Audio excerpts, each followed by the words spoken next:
The massive space station hung in the darkness like a metal city. Its lights twinkled against the black void, showing ships coming and going from hundreds of different worlds. This was Council Station Prime, the heart of galactic government.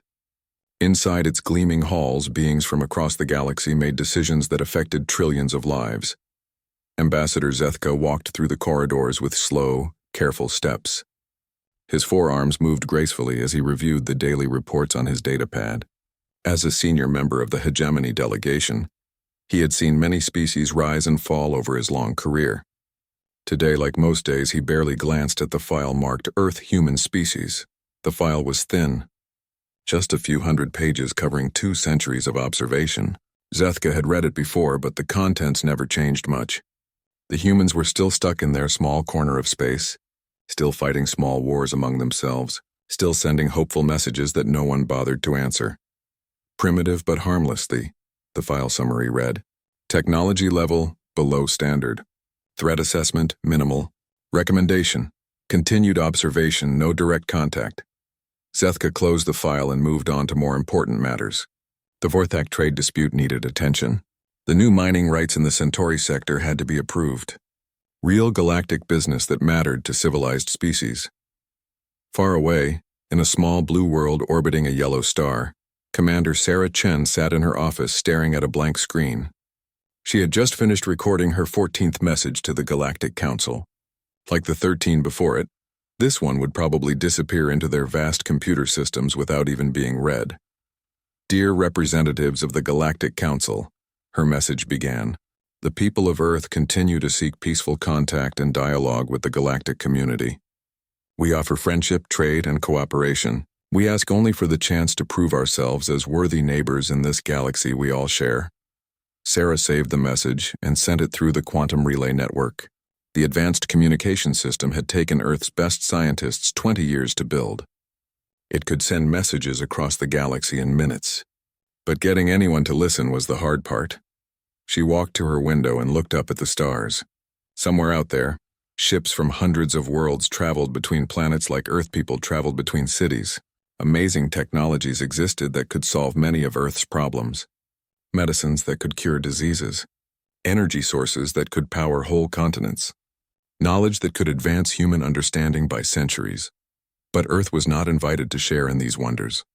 The Galactic Council had made that clear through their silence. Sarah's assistant knocked on her door. Commander, the supply ship from Titan just arrived. Captain Rodriguez wants to speak with you. Sarah nodded and activated her communication screen. Captain Rodriguez appeared, his weathered face showing frustration and anger.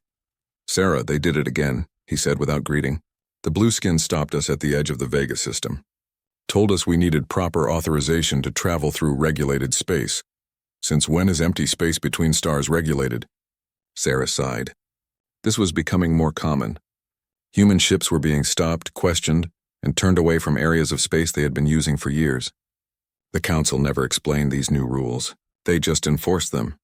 Did they give you any documentation? Sarah asked. Just a data burst saying our travel permits were under review by appropriate authorities. Whatever that means. Rodriguez shook his head. Sarah, my cargo hold is full of medical supplies for the colony on Kepler 442. People are going to die if I can't get through. Take the long route around the Arcturus system, Sarah told him. It will add 2 weeks, but it's still open space. 2 weeks? Rodriguez exploded.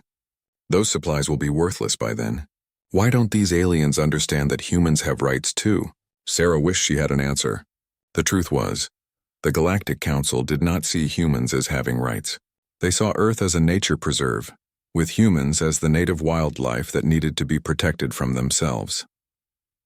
On Council Station Prime, Dr. Vextar was giving her weekly report to the Oversight Committee.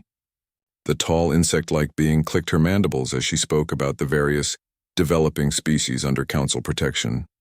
The Rigelians have advanced to basic fusion power, she reported. We estimate they will be ready for limited contact in approximately 50 standard years. The Tau-Cedians have discovered basic quantum mechanics, perhaps 100 years before consideration for associate status. Committee Chairman Mordak nodded approvingly. And the humans? Dr. Vexitar's antennae twitched in what might have been amusement. No significant advancement. They remain locked in their primitive drive systems and basic energy production. Their social development shows some promise, but they still engage in territorial conflicts over limited resources. Classic pre-civilization behavior. Their messages continue to arrive, noted Secretary Yithalan. Yes, Dr. Vextar confirmed. Quite persistent. But persistence without capability is merely noise. They request trade arrangements they cannot honor, diplomatic relations they cannot maintain, and knowledge they could not safely use. Better to let them develop naturally in their protected space. What the Council did not know was that Earth had been anything but quiet during these 2 centuries of waiting. In hidden laboratories around the world, teams of scientists worked day and night analyzing every scrap of alien technology they could find. Every probe that passed through the solar system was carefully observed. Every energy signature was recorded and studied. When alien ships stopped to scan Earth or take mineral samples from asteroids, human sensors watched and learned. Dr. Elena Vasquez led one of these research teams. Her laboratory was buried deep under the Rocky Mountains, shielded from detection by layers of rock and advanced camouflage technology. Inside, the best minds of Earth worked to unlock the secrets of galactic civilization. We've cracked another section of their navigation protocols, her assistant reported. Their jump drive technology is actually quite elegant, but it has some interesting vulnerabilities. Elena nodded as she studied the data. The aliens thought humans were primitive because they still used chemical rockets and fusion drives for most of their ships. What they did not know was that Earth had developed far more advanced systems in secret. The old ships were a disguise, a way to appear harmless while human technology advanced in hidden facilities. Any word from the communication intercept team? Elena asked. They've decoded another batch of Council transmissions. Looks like routine trade discussions, but there are some interesting references to Terran containment protocols. Elena frowned. Containment protocols sounded ominous. It suggested the Council was not just ignoring Earth, but actively working to keep humans isolated. In her quarters on Luna Base, Sarah Chen looked at family photos on her desk. Her grandmother Grace smiled back at her from an old picture taken at the memorial site. Grace had lived through the dark years when Earth almost destroyed itself in war. She had seen humanity come together and build something better. "We've been patient, Grandma," Sarah whispered to the photo. "We've tried to do things the right way. But I don't think they respect patience. Maybe it's time to try something else." Outside her window, Earth hung in space like a blue jewel. It looked peaceful and small against the vast darkness. The perfect target for anyone who wanted to push around a primitive species, but appearances could be deceiving. Earth had learned much during its long silence. Soon the galaxy would discover just how much. The first mining ship appeared without warning in the Proxima Centauri system. Captain Jake Morrison was running a routine supply mission to the Human Research Station when his sensors picked up the massive vessel. It was 3 times larger than anything humans had built. Its hull covered in symbols he did not recognize. Known vessel. "This is Captain Morrison of the Earth freighter New Horizon." He broadcast on all frequencies. "You are in human territorial space. Please identify yourself and state your purpose." The response came in perfect English, but the voice was cold and mechanical. "Earth vessel, you are interfering with legitimate mining operations.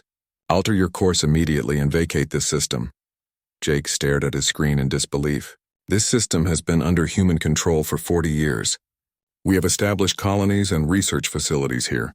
You have no authority to order us out." "Check your primitive databases," the alien voice replied. "This system has been designated as Zone 7 Alpha under Council. Mining Directive 2847 all. Previous claims by developing species are hereby voided." Jake's hands shook as he pulled up the star charts. There was no record of any Council mining directive. No warning had been sent to Earth. The aliens were simply taking what they wanted and expecting humans to move aside. "I'm going to need you to provide documentation of this directive," Jake said, trying to keep his voice steady.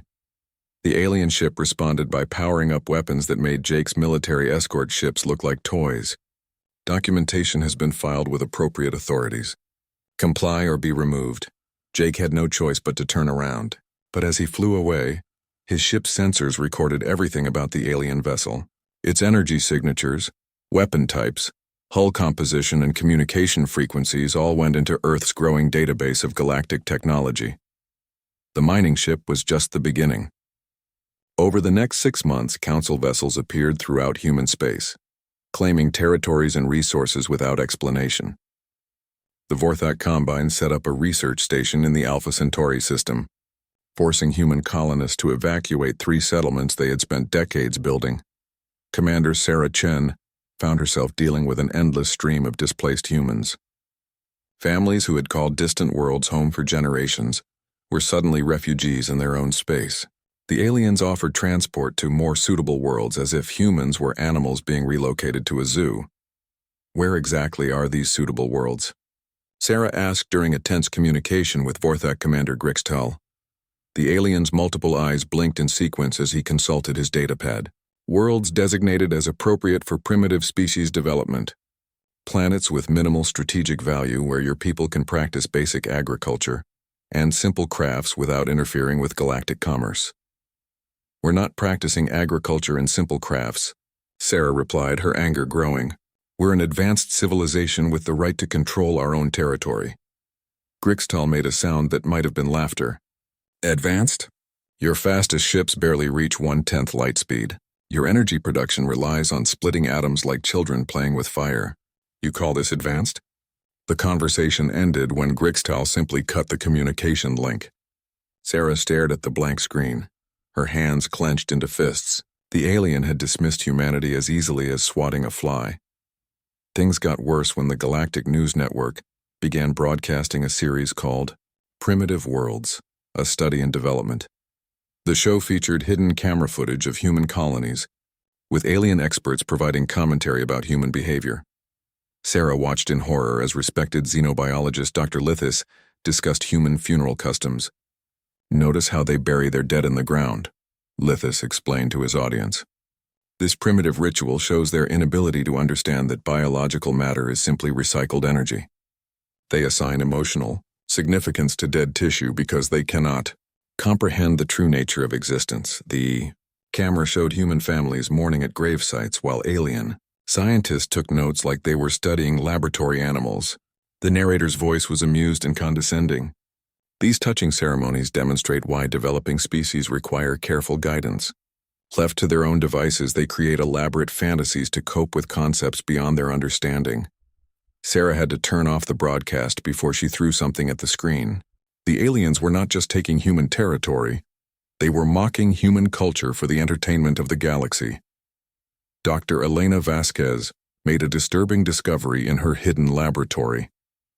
While analyzing biological samples from human colonists who had received medical assistance from council doctors, she found clear evidence of genetic material being harvested and studied. They're taking DNA samples from every human they examine, she reported to Sarah during a secure communication. Blood, tissue, even hair follicles. They're building a complete genetic map of our species. For what purpose? Sarah asked. Unknown, but I found traces of human genetic markers in alien research databases. They're using our biological material in experiments we never agreed to. Elena's face was grim on the screen. When I tried to file a formal protest through diplomatic channels, I was told that developing species have no legal standing regarding their own genetic material. Sarah felt sick. The aliens were not just ignoring human rights, they had laws that said humans had no rights to protest. The Council's attitude toward Earth became even more insulting when they began referring to human space as the Terran Preserve in official documents. Maps distributed throughout the galaxy showed human territory marked with the same symbols used for wildlife protection zones. Ambassador Zethka discussed Earth during a public hearing about galactic conservation efforts. The Terran Preserve represents one of our greatest successes in protecting developing species, he told the assembled delegates. By maintaining proper boundaries and limiting outside contact, we allow the humans to evolve naturally without interference from advanced civilizations. A reporter asked if humans had requested this protection. Developing species rarely understand what is best for them, Zethka replied smoothly. They see isolation as punishment when it is actually the greatest gift we can provide. Would you allow children to play with plasma weapons? Of course not. The same principle applies here. The galaxy applauded his wisdom. Earth was not consulted. Human merchant ships began experiencing random inspections that seemed designed to humiliate rather than ensure safety. Captain Lisa Wong was forced to submit to a 3-hour interrogation about her cargo of medical supplies. These primitive pharmaceuticals could be dangerous, the alien inspector explained. How do we know they are not biological weapons disguised as medicine? Because they're aspirin and antibiotics, Lisa replied through gritted teeth. Basic medical supplies that have been used safely for centuries. The inspector made notes on his pad. The subject displays typical primitive aggression when questioned about potentially dangerous materials. Recommend additional screening for all vessels from this species. Lisa watched helplessly as the aliens confiscated half her cargo for further study. The medicines were destined for a children's hospital on Titan. Without them, kids would suffer and possibly die. But the aliens saw this as an acceptable price for galactic security. Back on Earth, President Maria Santos held emergency meetings with world leaders. The constant harassment and seizure of human territory was pushing some nations toward military action. They're treating us like we don't exist, said General Harrison, head of Earth's combined military forces. Every week they take more of our space, insult our people, and steal our resources. When does patience become cowardice? President Santos understood the frustration, but she also knew Earth was not ready for open conflict with the galactic powers. We need more time, she insisted. Our scientists are making progress. Dr. Vasquez's team has learned more about alien technology in the past year than in the previous century combined. While they're learning, our people are being pushed around, General Harrison countered. How long do we wait? How much do we let them take? The question hung in the air unanswered. Earth's leaders had built their policy on the hope that patience and diplomacy would eventually earn respect from the galactic community. But respect seemed impossible when the aliens saw humans as nothing more than clever animals in need of management. In her laboratory, Dr. Vasquez studied the latest intelligence reports. Human spy satellites had detected massive Council fleet movements near the edge of human space. The aliens were positioning warships in strategic locations, not for protection but for control. They're building a cage around us, she told her team. Every exit from human space now has Council ships watching and waiting. They're not just ignoring us anymore, they're actively containing us. Her assistant looked up from his computer terminal. Dr. Vasquez, I'm detecting something strange in the Council communication networks. There are encrypted messages being passed between their military commanders. The encryption is new, much more sophisticated than anything we've seen before. Elena walked over to examine the data. If the Council was upgrading their communication security, it meant they were planning something they did not want anyone else to know about. Something that involved Earth. Keep monitoring those signals, she ordered, and contact the other research facilities. If the Council, the memorial site on Luna, was quiet in the way that sacred places should be. Earth hung in the black sky above, a blue marble suspended in space while hundreds of people gathered around the simple stone wall that bore 800 million names. Today marked 100 years since the Third World War ended, and humanity chose peace over destruction. President Maria Santos stood at the podium, her voice carrying clearly in the thin atmosphere under the protective dome. We gather here not to celebrate war but to remember its cost. 800 million souls lost before we learned that our greatest enemy was not each other, but our own inability to see past our differences. In the crowd, Grace Chen held her great-granddaughter's hand. At 93, Grace had lived through the war's final years as a child. She remembered the hunger, the fear, and the day the bombs finally stopped falling. More importantly, she remembered the day humanity decided to become something better. The names on this wall represent more than the dead, President Santos continued. They represent the price of hatred, the cost of ignorance, and the weight of responsibility we all carry to ensure such darkness never returns. Grace nodded, thinking of her son Michael, whose name was carved in the memorial stone. He had died in the final battle of the war, just 3 days before the peace accords were signed. She came here every year to place flowers by his name and tell him about the world he had helped create. But this year was different. This year, uninvited guests had arrived. Dr. Kexthor of the Zeltharian Cultural Research Institute stepped forward with his recording equipment, his scaled face showing the kind of clinical interest scientists reserved for laboratory specimens. Behind him, 3 assistants began setting up cameras and sensors around the memorial site. Fascinating, Kexthor said into his recorder, his voice loud enough to disrupt the ceremony.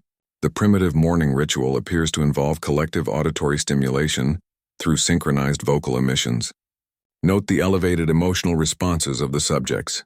President Santos paused in her speech, confused by the interruption. Excuse me, but this is a private memorial service. If you're with the press, please respect the solemnity of this occasion. Kexthor approached the podium, producing a datapad covered in official council seals. Dr. Kexthor, Zeltharian Cultural Research Institute, operating under Council Research Permit 7429B. We are conducting a comprehensive study of developing species ritual behaviors. You may continue your primitive ceremony while we document it for the galactic scientific community. The crowd murmured in confusion and growing anger. These aliens had simply walked into their most sacred observance and announced they were there to study humans like animals in a zoo. This is a memorial for war victims, President Santos said firmly. We're not performing for your entertainment or research. Please leave immediately. Kexthor's assistant, a tall being with multiple arms, began interviewing mourners. Do you truly believe your dead can hear these primitive vocal incantations? It asked an elderly man placing flowers. How does performing this ritual help your species overcome its naturally violent tendencies?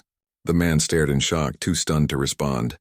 Other aliens moved through the crowd, taking tissue samples from memorial flowers and recording private conversations between families. This is unacceptable, President Santos declared. I'm ordering you to stop this research and leave our memorial service immediately. Kexthor looked at her with the patience of an adult explaining something to a child. Developing species do not have authority to restrict legitimate galactic research. This permit grants us unrestricted access to study your cultural activities. Your emotional attachment to this ritual makes it particularly valuable for our understanding of primitive psychology. Grace. Chen watched in horror as one of the aliens began taking samples from the flowers she had placed by her son's name. When she tried to stop him, he gently pushed her aside. Please do not interfere with official research, the alien said. These biological materials contain emotional residue that we need to analyze. The way primitive species attach significance to dead plant matter is a fascinating example of underdeveloped cognitive processing. Those are for my son, Grace said, her voice shaking. He died in the war. Those flowers are from his favorite garden on Earth. The alien made notes on his pad. Interesting. The subject has created an elaborate fantasy connecting deceased offspring to vegetation from another planetary location. This supports our hypothesis about primitive emotional regulation failures. Grace felt something break inside her chest. Not her heart, she was stronger than that. But something deeper. Some fundamental faith in the decency of thinking beings. She reached for the flowers, trying to take them back from the alien sampling kit. Give them back, she whispered. Please, just give them back. The alien stepped away, preserving his samples. Emotional escalation noted. The subject becomes aggressive when primitive ritual objects are disturbed. Recommend sedation protocols for future research on this species. Grace collapsed, not from physical weakness but from the overwhelming realization that these beings saw her son's memory as nothing more than data to be collected and analyzed. Her great-granddaughter caught her as she fell, tears streaming down her young face. Commander Sarah Chen rushed forward to help her grandmother, her diplomatic training warring with pure rage. You're filming families in mourning, she said to Kexthor. This is the memorial for our greatest tragedy. How can you treat this like entertainment? Kexthor tilted his head, genuinely puzzled. We are not entertaining ourselves. We are conducting serious scientific research into the psychological development of emerging species. Your inability to understand the importance of this work demonstrates exactly why such research is necessary. He gestured to his assistants, who began packing up their equipment. We have collected sufficient data for our initial report. The primitive emotional responses were even more extreme than predicted. This will make an excellent case study for the next Galactic Anthropology Conference. As the aliens prepared to leave, Kexthor made one final recording. Summary. The human death ritual demonstrates classic characteristics of underdeveloped species. Extreme emotional attachment to the deceased, magical thinking about ceremonial objects, and aggressive resistance to scientific observation. Recommend continued study to better understand how primitive minds process loss and trauma. The memorial service resumed after the aliens left, but the damage was done. The most sacred moment in human history had been turned into a research project. Worse, Kexthor's team released their findings on the galactic news networks that same day. Tonight on Xenological Perspectives, the announcer began, exclusive footage of primitive human mourning rituals, including dramatic emotional breakdowns and aggressive behavior toward scientific observers. Dr. Kexthor joins us with analysis of why developing species struggle with basic emotional regulation. The program showed edited clips of Grace collapsing, families crying, and humans trying to protect their memorial flowers from alien sampling. The narrator's voice was amused and condescending throughout. As you can see, Kexthor explained to the host, the humans become extremely agitated when their ritual objects are disturbed. This suggests they have not yet developed the cognitive sophistication to separate emotional attachment from rational thinking. It's quite similar to behavior we see in juvenile members of more advanced species. The host nodded knowingly. So this aggressive response to scientific research is actually normal for their developmental stage? Completely normal, Kexthor confirmed. In fact, it confirms our assessment that humans require continued protection from advanced galactic society. They're simply not ready for real interaction with civilized species. The interview continued with detailed analysis of human primitive psychology based on secret recordings from the memorial. The galaxy laughed at footage of humans crying over flowers and pieces of stone. The sophisticated species of the council shared jokes about human emotional instability and attachment disorders. Back on Earth, President Santos called an emergency session of the World Council. Leaders from every nation sat in stunned silence as they watched the galactic broadcast of their most sacred ceremony being mocked across the galaxy. They filmed our children crying, said the representative from Brazil, her voice barely controlled. They turned our memorial into a comedy show for alien entertainment. The Japanese delegate was equally furious. My grandfather's name is on that wall. They sampled flowers from his memorial and called it primitive emotional attachment. This goes beyond disrespect into deliberate cruelty. General Harrison stood up, his military bearing sharp with anger. Madam President, with respect, our policy of diplomatic patience has failed. They're not ignoring us anymore. They're actively humiliating us. We need to respond. President Santos looked around the room at faces filled with hurt and rage. These were the leaders of a species that had chosen peace over war, diplomacy over violence, patience over revenge. But even the most peaceful beings had limits. What kind of response? She asked quietly. The kind that makes them understand we're not primitive animals in their zoo. General Harrison. Admiral Catherine Cross stood in the command center deep beneath Earth's surface, watching as displays showed the true scope of humanity's hidden preparations. For 2 centuries, while the Galactic Council dismissed them as primitive, humans had been building something the aliens never imagined possible. All stations report ready, her communications officer announced. Quantum arrays are synchronized. Deep space assets are in position. We're ready to execute Protocol 7.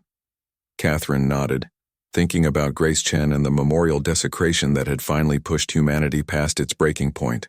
The old woman had collapsed not from weakness but from the crushing realization that the galaxy saw human grief as entertainment. That moment had changed everything.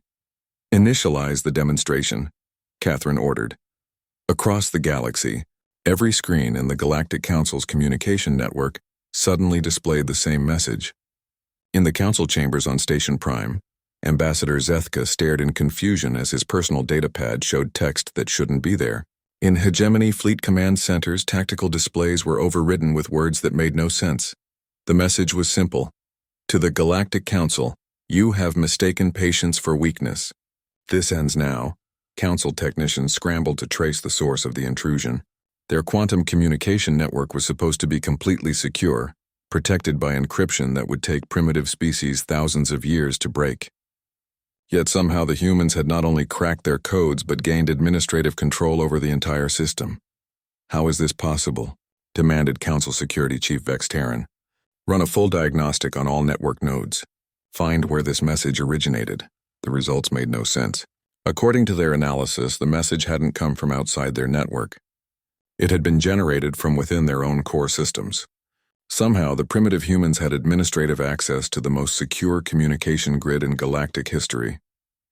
Before the council could respond, their screens changed again.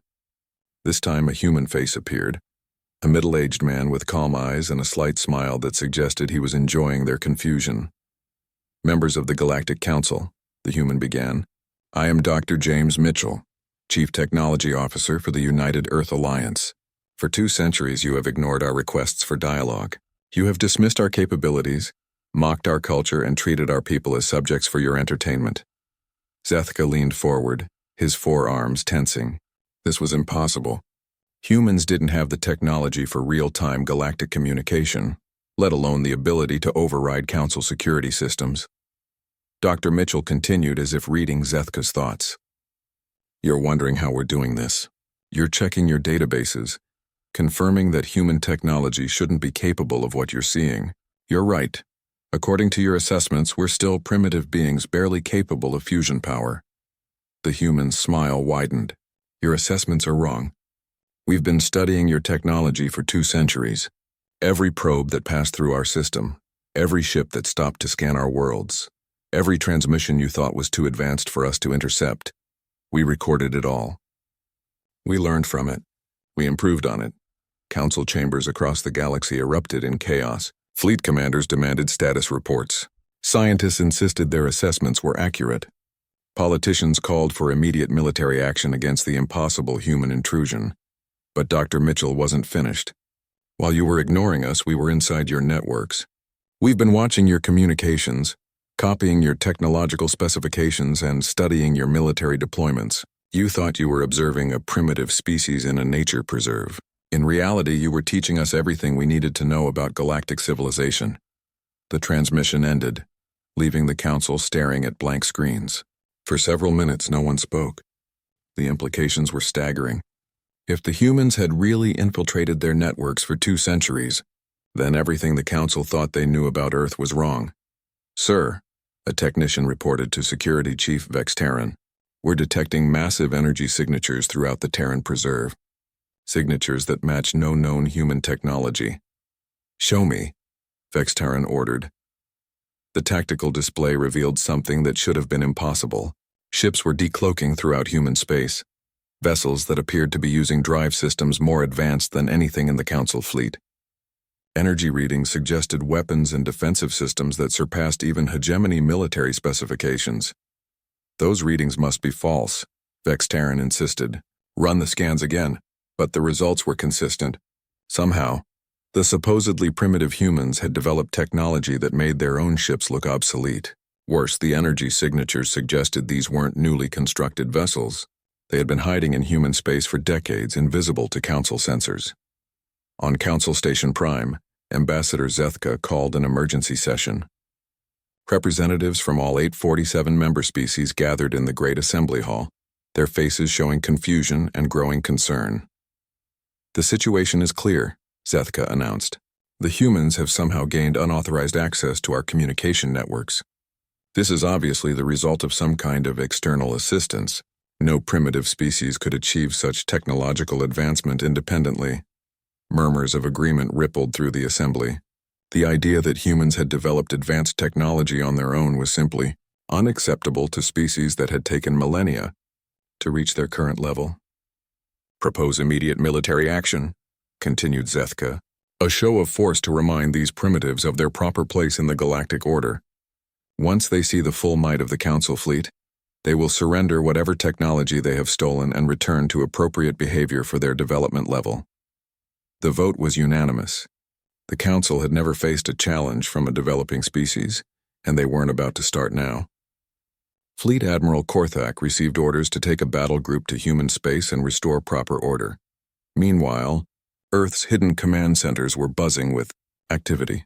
Dr. Elena Vasquez coordinated with military commanders as they prepared for the Council's inevitable response. "They'll send warships," she told Admiral Cross. "Their pride won't allow any other reaction. They can't admit that a primitive species outsmarted them, so they'll try to crush us with overwhelming force." "How long do we have?" Admiral Cross asked. "Council military doctrine suggests they'll assemble a significant fleet before moving. Probably 72 hours to organize and deploy. They'll want to make sure this is a quick, decisive victory that restores their authority." Admiral Cross nodded. Then we have 3 days to show them exactly how wrong they've been about human capabilities. Across human space, technologies that had been hidden for decades finally revealed themselves. Shipyards that Council sensors had missed began launching vessels that shouldn't exist. Defense platforms powered up weapon systems based on principles the aliens thought humans hadn't discovered. Most importantly, Earth's quantum communication network came fully online, revealing a level of technological integration that rivaled anything in Council space. Dr. Mitchell appeared on Council screens one more time, his expression serious now rather than amused. "You're preparing for war," he said simply. "Your fleet movements are obvious to our sensors. You believe that primitive humans will crumble before the might of galactic civilization." He paused, letting the weight of his words sink in. "You're about to discover that humanity learned more from your dismissal than you ever learned from your superiority. We've had 2 centuries to prepare for this moment. You've had 2 centuries to convince yourselves it could never happen." The transmission ended with coordinates for a location at the edge of human space. "When you're ready to discuss mutual respect instead of primitive management," Dr. Mitchell's voice concluded, "meet us there.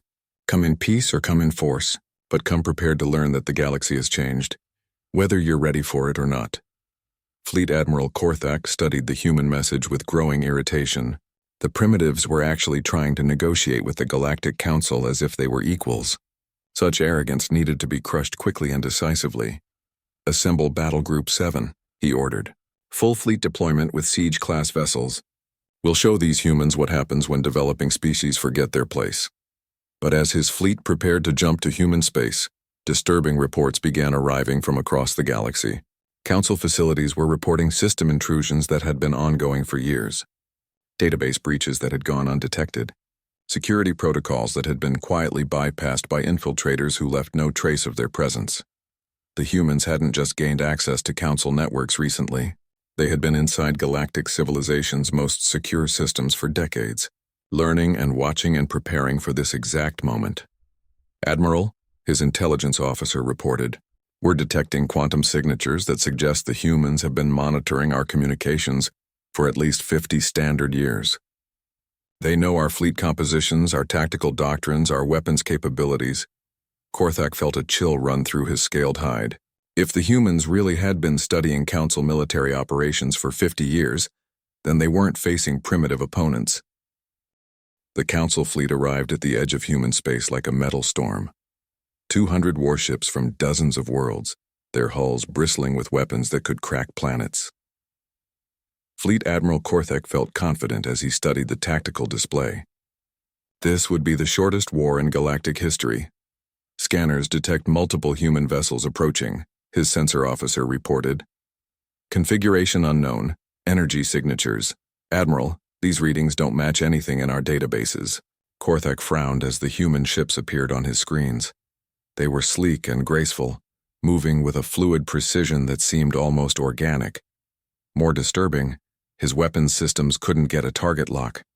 The human ships seemed to slide between his sensors like ghosts. "Open a channel," he ordered. "Time to end this primitive rebellion before it begins." The main screen activated, showing the bridge of the lead human vessel. Commander Sarah Chen sat in the captain's chair, her expression calm and professional. Behind her, control stations hummed with technology that looked nothing like the primitive systems the Council had expected.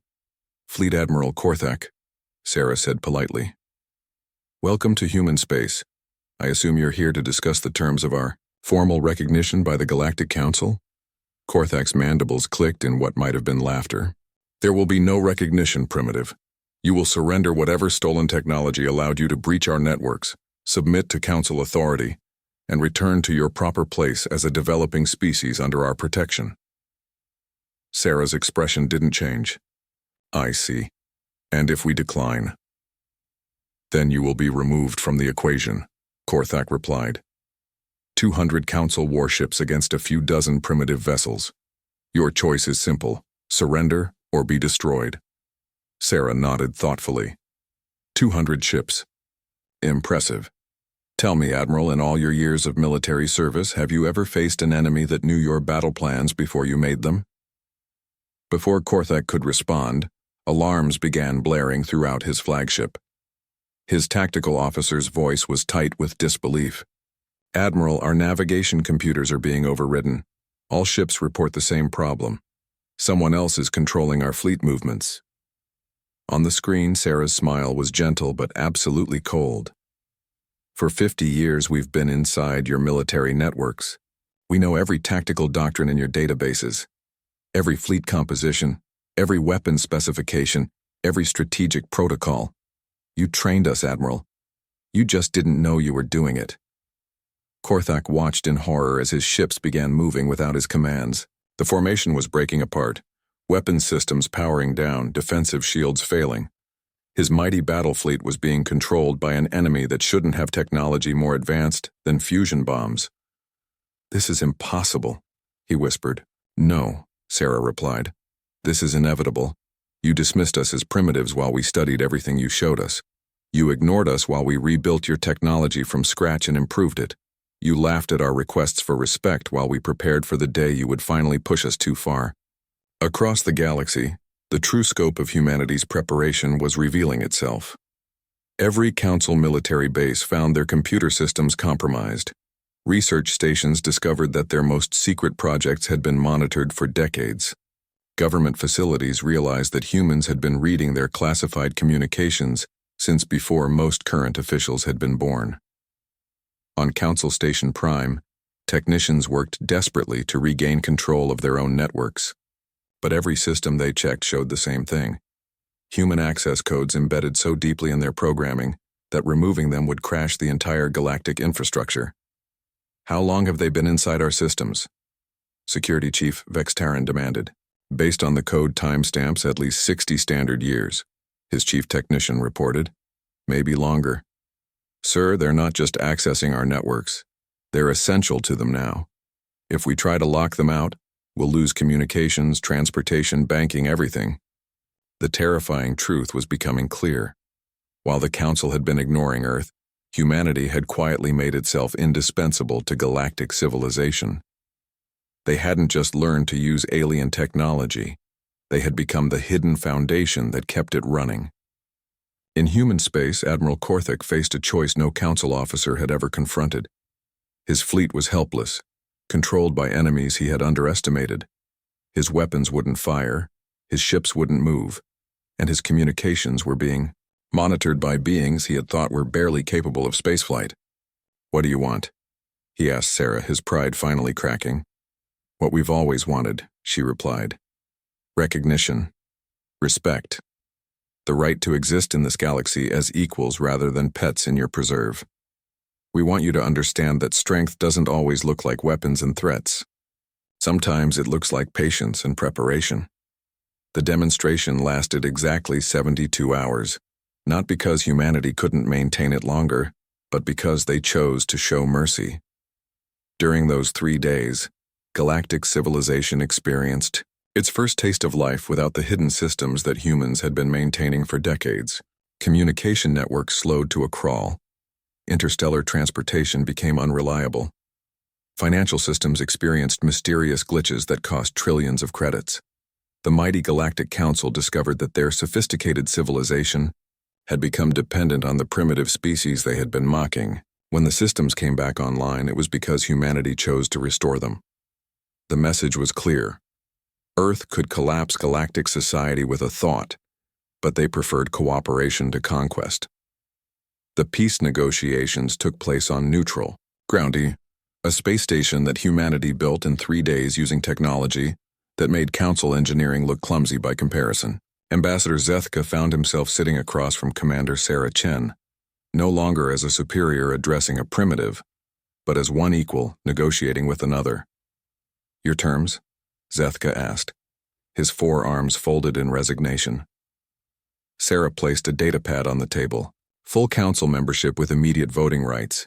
Reparations for the biological experiments conducted without our consent. Public acknowledgement of the memorial incident with formal apologies from Dr. Kexthor and his team. Establishment of protected zones around human cultural sites. And most importantly, recognition that human space is sovereign territory, not a preserve for developing species. Zethka reviewed the terms, looking for some way to maintain Council superiority. But the balance of power had shifted fundamentally. The humans hadn't just proven they were technologically advanced. They had proven they were strategically superior to every species in the Council. "These terms are acceptable," he said finally. "But I must ask, why? You could have destroyed us. Your technology clearly surpasses our own. Why offer partnership instead of conquest?" Sarah's expression softened. "Because that's who we are. We learned from our own history that conquest leads to suffering, and suffering serves no one. We want to be part of galactic civilization, not its rulers. We just want to be part of it as ourselves, not as the primitive curiosities you thought we were." The formal ceremony took place 1 month later. The Galactic Council welcomed its 848th member species, not the primitive humans they had dismissed, but the technological equals who had been hiding in plain sight for 2 centuries. Grace Chen, now 94, received a personal visit from Dr. Kexthor. The Zeltharian scientist had traveled to Earth specifically to apologize for the memorial incident. "I understand now," he told her as they stood beside the memorial wall on Luna. "What I saw as primitive ritual was actually sophisticated emotional processing. Your species doesn't attach meaning to dead matter. You create meaning from love and memory. That's not primitive. That's advanced in ways my people never developed." Grace smiled and placed fresh flowers by her son's name. "We all have things to learn from each other," she said. "That's what makes the galaxy interesting." Dr. Kexthor nodded and placed his own offering beside her flowers. Not for scientific study, but out of respect for human customs he had finally learned to understand. The galaxy had a new member, and that member had taught everyone a lesson about the difference between advancement and wisdom. Technology could be copied and improved, but the patient strength that let a species wait 2 centuries for the right moment to reveal itself, that was something truly rare. Earth was no longer silent, but its voice, when it finally spoke, carried the weight of patience, preparation, and the quiet confidence of a species that had earned its place among the stars not through conquest, but through the wisdom to know when to wait and when to act. The Galactic Council had learned to respect humanity. More importantly, they had learned that respect could not be demanded or given, it could only be earned. And sometimes the species that seemed weakest were actually the ones strong enough to change everything. Human space was no longer called the Terran Preserve, it was simply called home.